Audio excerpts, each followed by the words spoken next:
Adversity has a way of knocking at our door without warning. It comes not politely, but like a storm, loud, fierce, and unexpected. And when it arrives, it shakes the very walls we've built our lives upon. But what we often overlook is that adversity isn't just a force that breaks. It's a force that reveals. It shows us who we really are, what we really believe, and who we truly trust. The world may say that pain is a sign of failure, or that hardship means you've lost your way.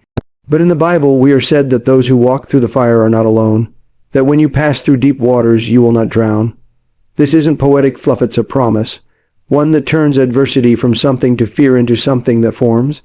Because transformation rarely happens on the mountaintop, it happens in the valley. It's in the pressure, in the pressing, that the oil flows. We live in a time where comfort is the goal and struggle is something to avoid. But comfort doesn't build character, fire does. Gold is refined by heat, diamonds are formed by pressure, and souls are shaped in suffering. That's not popular to say, but it's true. If you're facing adversity today, it doesn't mean you've been forgotten. It could mean you've been chosen for something greater than you imagined. God has never used a life that hasn't been touched by adversity. Joseph was betrayed, enslaved, imprisoned, but through it all he was being positioned. David was hunted, alone, misunderstood, but he was being molded into a king. Even Christ himself faced sorrow, betrayal, and the weight of the world. Yet through that pain came the greatest victory in history. If God didn't spare them the storm, why would he spare us? Not because he's cruel, but because he's crafting something through us. In the Bible, we are said that suffering produces perseverance, and perseverance builds character, and character leads to hope. That kind of hope doesn't disappoint, it strengthens, it steadies, it sanctifies. So the very thing that looks like it's breaking you might be building you. The pain might be the process. The loss might be making room for something new.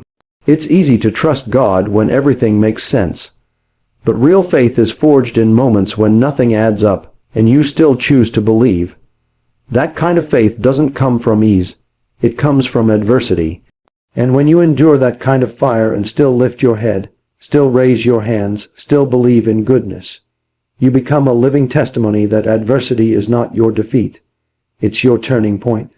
It's not the end. It's the edge of something holy. There's a strength within us that doesn't always roar.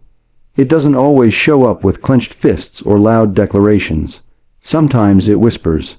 Sometimes it just breathes. And sometimes it shows up simply by refusing to quit. That kind of strength isn't built in comfort. It's revealed in brokenness. When everything familiar falls away, when the pieces of your life are scattered, that's when the core of who you are begins to speak. That's where the light gets in. In the Bible, we are said that God is close to the brokenhearted and saves those who are crushed in spirit. That nearness isn't passive, it's purposeful. Because there's something sacred that happens when you're brought low, when you reach the end of yourself and realize there's still something inside you that refuses to let go. That's not weakness, that's resilience. That's the strength the world can't measure, because it's not flashy. It doesn't need applause. It just endures.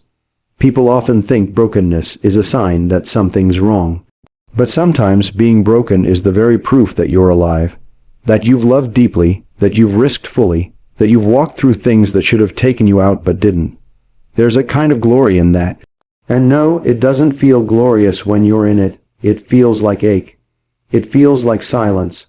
But in that silence, heaven listens closely. In the pain, heaven moves near. There's this mistaken idea that strength looks like never bending, never bleeding, never doubting. But in the Bible we are said that when we are weak, then we are strong. That kind of strength isn't self-made, it's God-given. It's not found in pride, but in surrender. The world says, stand tall, be strong. But the Spirit whispers, kneel low, be still. And in that stillness, you discover a well that doesn't run dry. Think of those who walked before us, men and women who were broken in body, in heart, in spirit, but never in purpose.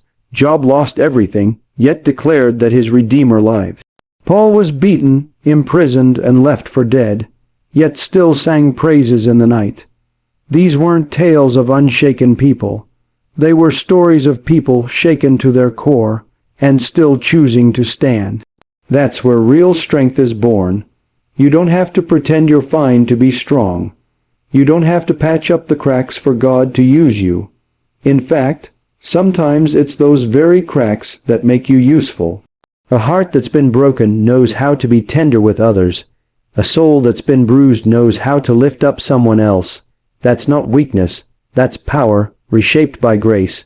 So if you find yourself broken, weary, unsure, don't be ashamed. The strength of the human spirit isn't in being untouched by life. It's in rising, again and again, despite it. And in that rising, in the quiet, defiant act of hope, your spirit shines brightest. Even heaven takes notice. We like the mountaintops. That's where the air feels lighter, where vision is clearer, where everything seems to make sense. It's easy to believe when the view is beautiful, when prayers are answered quickly, and doors swing wide without resistance. But life doesn't stay on the mountaintop. Sooner or later, we all descend into the valley, into seasons of silence, struggle, and shadows. And it's there, not on the heights, where faith is truly forged. The valley is where questions outnumber answers. It's where we wonder if God is still listening, still near, still involved. But in the Bible we are said that even though we walk through the valley of the shadow of death, we are not alone. That promise doesn't erase the valley, but it transforms it. It reminds us that presence matters more than circumstances. And sometimes, the most powerful thing God does is simply stay with us when we feel like we're walking through darkness. Faith in the valley doesn't look impressive from the outside. It's not loud or flashy. It's not about quoting verses or pretending everything is fine. No, real valley faith is often quiet. It's raw. It's the whispered, "I believe. Help my unbelief." It's choosing to pray when you don't feel a thing.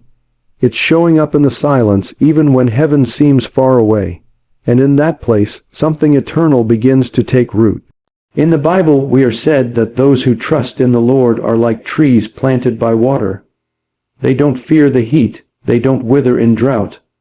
That kind of trust isn't grown in shallow soil. It's grown when the rain doesn't come, when the ground feels dry, and yet you choose to believe that your roots are still drawing life. The valley teaches us that faith isn't a feeling, it's a choice. A muscle, something that grows stronger when stretched. The great irony is that while we seek the mountaintop, God often does his deepest work in the valley. That's where character is built, where pride is stripped away, where trust becomes more than a word.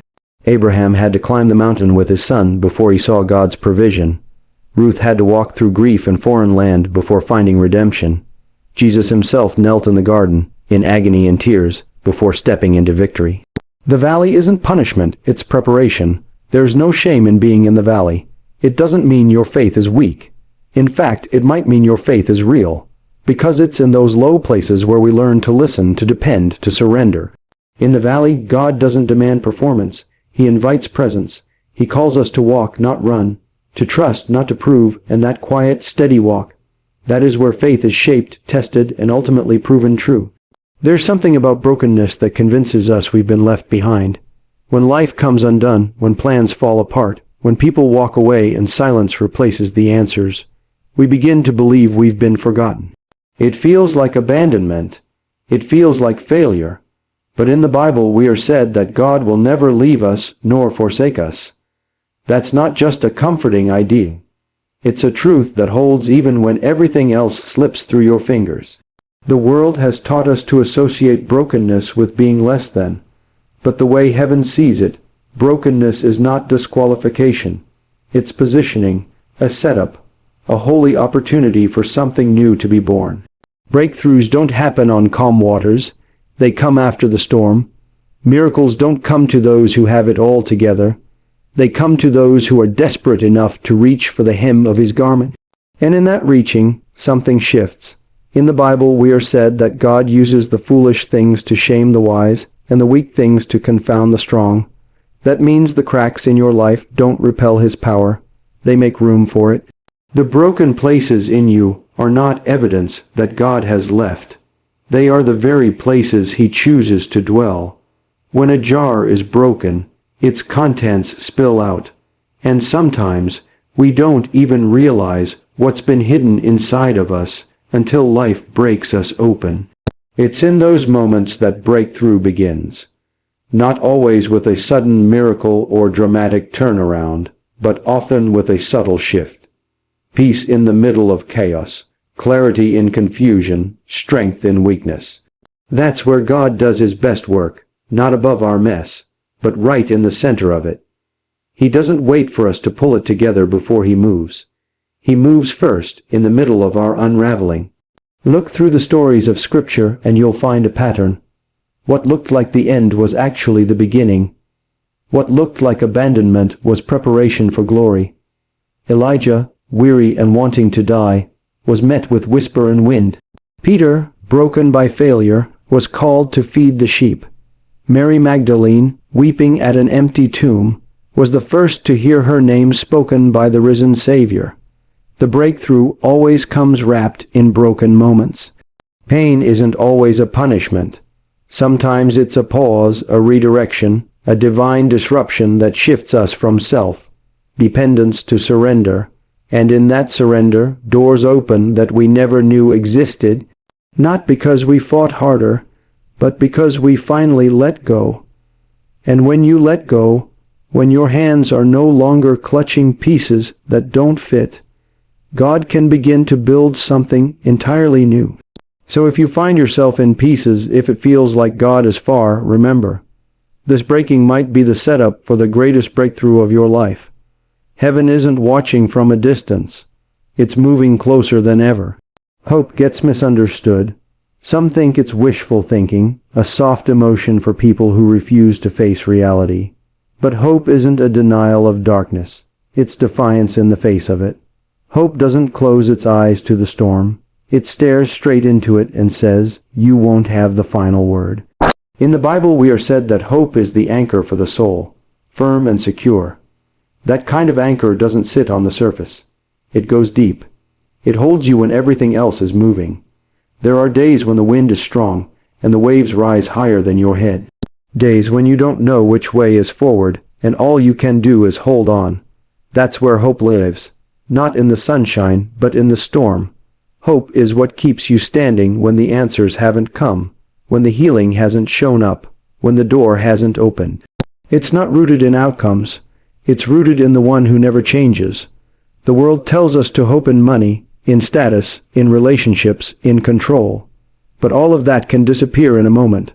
Real hope isn't in what you hold. It's in who holds you. And in the Bible we are said that those who hope in the Lord will renew their strength. That kind of hope doesn't just get you through. It gives you new breath, it lifts your eyes, it strengthens your legs. It puts steel in your spine and softness in your heart, all at once. There is a quiet power in hope. It doesn't always shout. Sometimes it's just the act of getting out of bed when grief is heavy. Sometimes it's showing up to a place of worship with a heart full of questions. Sometimes it's just choosing to keep living when it would be easier to quit. But make no mistake, that is not weakness, that is courage, that is spiritual fire. In the Bible we are said that we rejoice in hope, patient in affliction, faithful in prayer. That sequence isn't accidental. Hope gives birth to patience, and patience builds the kind of faith that refuses to break. The most powerful people you'll ever meet aren't the ones who never hurt. They're the ones who have hurt deeply and still chose to believe. They didn't ignore the pain. They walked through it with their eyes fixed on something greater. Hope isn't pretending everything is fine. Hope is knowing it's not, and believing it still can be. Hope is what kept the prophets speaking when no one listened. It's what kept Paul writing letters from prison. It's what led a man named Jesus to carry a cross, knowing that Sunday was coming. That's not soft. That's not naive. That's power. That's purpose. That's the kind of hope that shakes the gates of hell and reminds the darkness that it's on borrowed time. Struggle has a way of making us feel like everything good is over. When life shatters and the dust hasn't even settled, it's tempting to believe that the story has ended, that the best chapters are behind us. But in the Bible we are said that after we have suffered a little while, God Himself will restore us, make us strong, firm, and steadfast. That word "after" matters. It means the pain didn't end, the planet prepared it.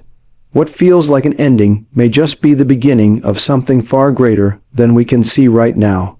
God doesn't erase the struggle before doing his work. He enters it, he redeems it. He rebuilds from the ruins and restores what we thought was lost for good. Time and time again, Scripture shows us a pattern. The cross before the resurrection, the exile before the return, the silence before the voice. He specializes in aftermaths, and not just in returning things to the way they were, but in making them better, deeper, stronger. In the Bible, we are said that he gives beauty for ashes and turns mourning into dancing. That doesn't happen by skipping the fire, it happens after walking through it.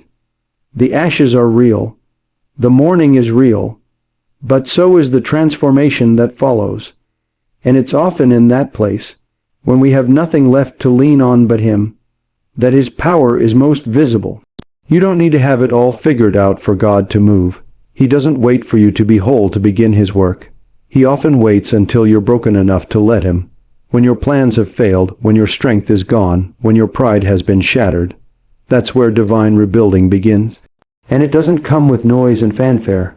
It comes like a seed breaking through soil. Slow, quiet, unstoppable. There's a sacredness to the aftermath. A quiet clarity that comes after the storm. What once seemed like the end starts to look like sacred ground. Because it's there that you realize survival wasn't the whole miracle. What God is doing with your survival is, he's not just helping you recover. He's forming something eternal in you. The scars become testimonies. The losses become lessons. The darkness becomes a backdrop for light. In the Bible we are said that all things work together for good for those who love him. Not some things, not just the good things. All things, even the things that broke you. Even the moments that made you question everything. Nothing is wasted in his hands.